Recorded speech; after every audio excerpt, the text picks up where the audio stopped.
Итак, для чего нужны знания устройства компьютера при разработке видеоигр?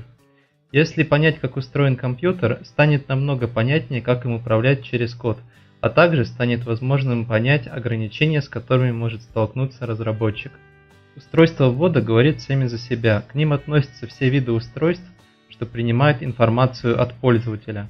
К ним относятся такие устройства, как мышь, клавиатура, микрофон, геймпад, графический планшет, MIDI-клавиатура и многие другие, которые удовлетворяют требованиям. К устройствам вывода относятся устройства, передающие информацию пользователю. К ним относятся такие устройства, как монитор, наушники, колонки, проекторы. Системный блок состоит из нескольких компонентов, требующих ближайшего рассмотрения. Его основная задача – обработка и хранение входящих двоичных данных, управление устройствами вывода. Двоичные данные – это числа, представленные через единицы и нули.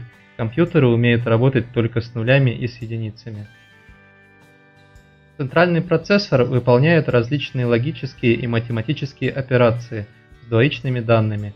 От его мощности будет зависеть, насколько много событий и действий может происходить в игре одновременно.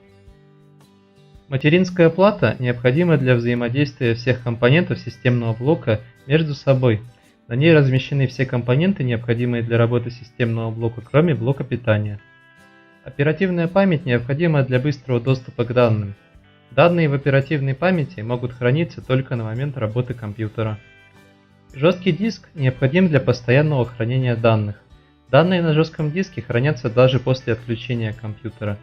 Минус жесткого диска в том, что скорость доступа к данным значительно ниже, чем к оперативной памяти.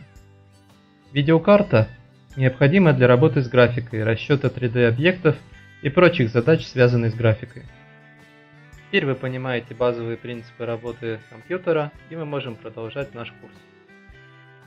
Если вам понравилось это видео, пожалуйста, оставьте под видео лайк и поделитесь им в социальных сетях. Также вы можете подписаться на мой Twitter, и если хотите, можете поддержать меня в Patreon. Это поможет созданию новых роликов, а также поможет мне создавать новые игры. Всего вам хорошего и удачного дня!